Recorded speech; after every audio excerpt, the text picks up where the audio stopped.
कुरान करीम के अंदर सबसे ज्यादा अगर उम्मीद दिलाने वाली कोई आयत है, कुरान की कोई आयत अगर ऐसी है जो मायूसी को खत्म करती है, नाउम्मीदी को खत्म करती है और दिल के अंदर उम्मीद की किरण पैदा करती है, तो वो यही आयत है। अब आइए जरा इस आयत पर हम गौर करें कि ऐसी क्या खास बात है कि अब्दुल्ला बिन मसूद जैसे सहाबी कह रहे हैं कि कुरान की सबसे ज्यादा उम्मीद पैदा करने वाली, उम्मीद दिलाने वाली आयत सूरह ज़ुमर की आयत है। कुल या इबादियल्लज़ीना असरफू अला अनफुसिहिम, ऐ नबी आप कह दीजिए। किससे कहना है? या इबादी, ऐ मेरे बंदो। कौन से बंदो? नमाज पढ़ने वाले, रोज़ा रखने वाले, तहज्जुद पढ़ने वाले, कुरान पढ़ने वाले, तकवा वाले, परहेजगार लोग? नहीं नहीं। कुल या इबादियल्लज़ीना असरफू अला अनफुसिहिम, ऐ नबी आप मेरे उन बंदों से कह दीजिए जो बहुत बड़े बड़े पाप करके, बहुत बड़े बड़े गुनाह करके अपनी जान पर जुल्म कर चुके हैं। ये गौर कीजिएगा इस लफ्ज के ऊपर। कुल या इबादी अल्लज़ीना असरफू अला अनफुसिहिम ला तक़नतू मिन रहमतिल्लाह। ऐ नबी आज आपको नमाजियों से नहीं बोलना है, तहज्जुद पढ़ने वालों से आपको खिताब नहीं करना है, रोजा रखने वालों से आपको खिताब नहीं करना है। ऐ नबी आज आपको उन लोगों से खिताब करना है, उन लोगों से बोलना है जो बहुत बड़े बड़े गुनाह कर चुके हैं, बहुत बड़े बड़े पाप कर चुके हैं। कोई शराब के नशे में धुत है, कोई ज़िना कर चुका है, कोई हराम कारोबार कर चुका है, कोई किसी गलत काम में मुब्तला है। ऐ दुनिया के पापियों, ऐ दुनिया के गुनहगारों, ऐ गुनाह कर कर के, पाप कर कर के जिन्होंने अपनी जान के ऊपर अन्याय कर रखा है, जिन्होंने अपनी जान पर अत्याचार कर रखा है, जिन्होंने अपनी जानों पर जुल्म करके रखा है। अच्छा, अल्लाह ने डायरेक्ट यूं क्यों नहीं बोला? ऐ नबी आप गुनहगारों से बोल दीजिए। अल्लाह ने गुनहगारों को भी ये हौसला दिया, ऐ गुनहगारों तुम जितना भी गुनाह कर लो, तुम अल्लाह की बंदगी से बाहर तो नहीं निकल सकते।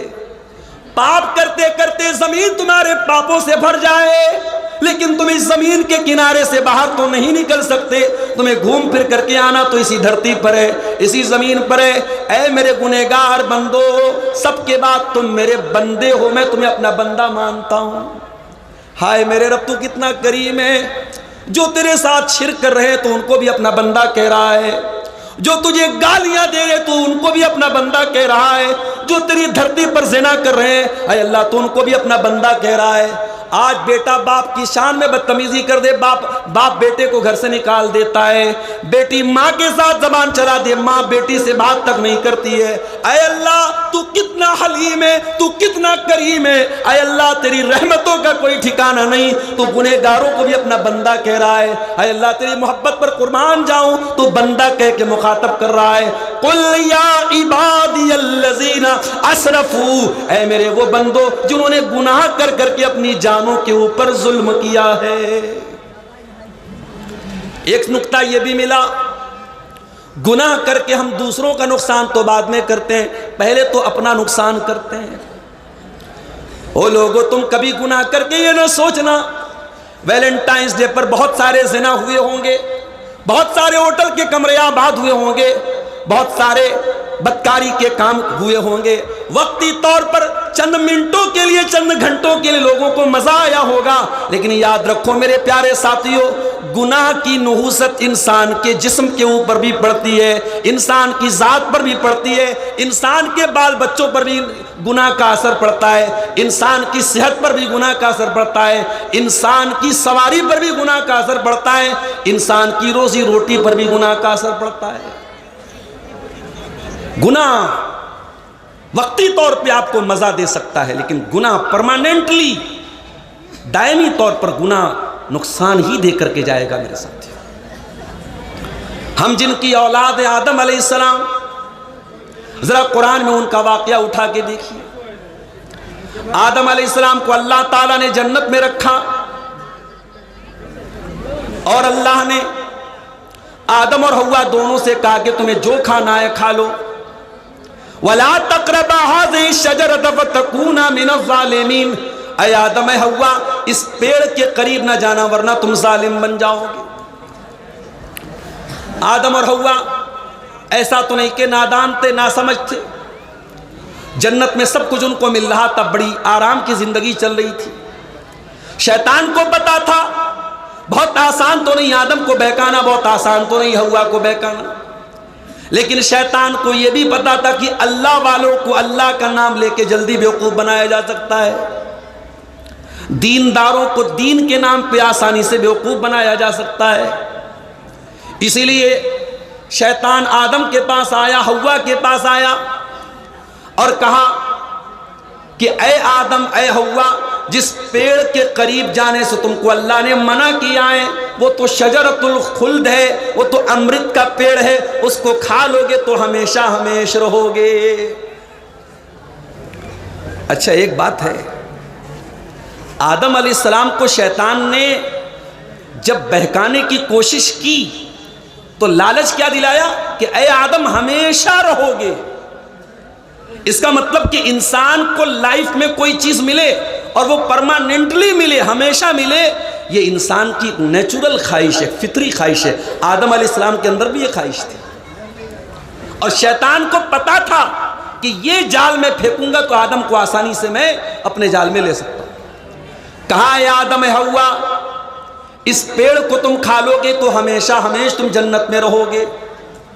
वक़ासमहुमा इन्नी लकुमा लमिनन नासिहीन, और शैतान ने झूठी कसम भी खाई, अल्लाह की कसम खा के मैं कहता हूं मैं तुम्हारी भलाई चाहता हूं, मैं तुम्हारा खैर खाऊं।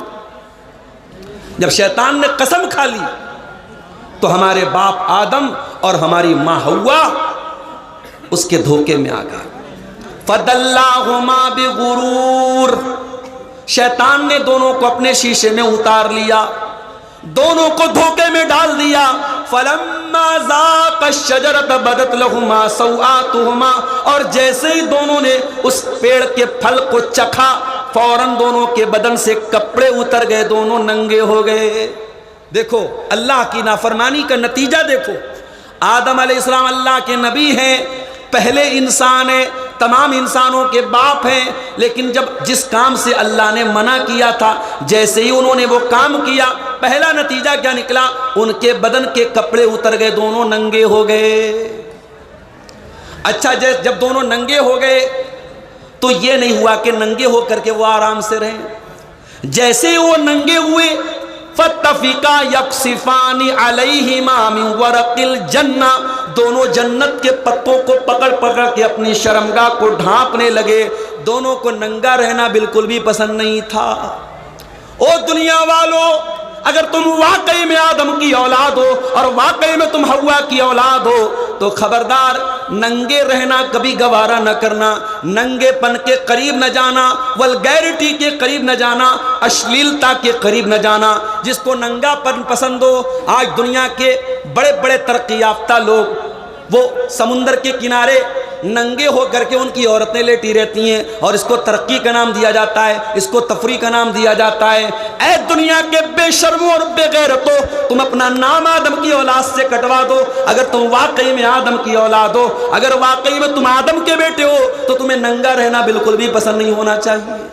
जिसके अंदर आदम अलैहिस्सलाम की खसलत होगी, जो हकीकत में आदम का बेटा कहलाने के लायक है, जो हव्वा की बेटी कहलाने के लायक है, वो नंगा रहना कभी पसंद नहीं करेगा, वो नंगा रहना कभी पसंद नहीं करेगी।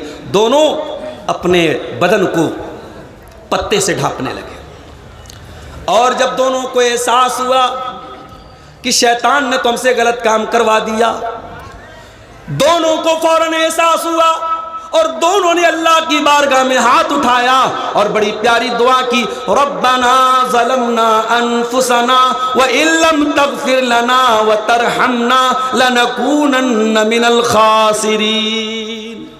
ऐ अल्लाह, हमने ये जो गलती की है, ऐ अल्लाह हमने अपनी जान पर जुल्म किया है, हमने अपने ऊपर अत्याचार किया है।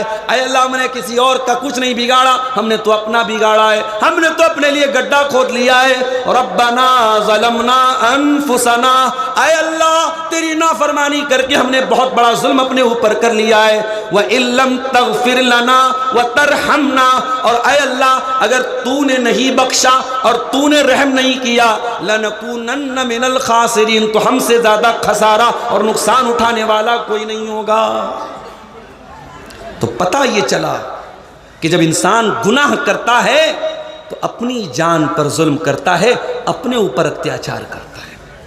यही बात अल्लाह ताला सूरह ज़ुमर की आयत नंबर 53 में कह रहा है, कुल या इबादियल्लज़ीना असरफू अला अनफुसिहिम, ऐ मेरे वो बंदो जिन्होंने गुनाह कर करके अपनी जान पर जुल्म कर लिया है, ला तक़नतू मिन रहमतिल्लाह, ऐ मेरे गुनहगार बंदो कहीं तुम्हारे दिमाग में ये ख्याल ना आए अब तो हम तौबा करेंगे तब भी अल्लाह नहीं सुनेगा, अब तो हम माफ़ी मांगेंगे तब भी अल्लाह माफ़ नहीं करेगा। ओ मेरे गुनहगार बंदो, एक बार तौबा तो करके देखो, एक बार माफ़ी तो मांग के देखो। ला तक़नतू मिन रहमतिल्लाह, अल्लाह की रहमत से कभी मायूस मत होना।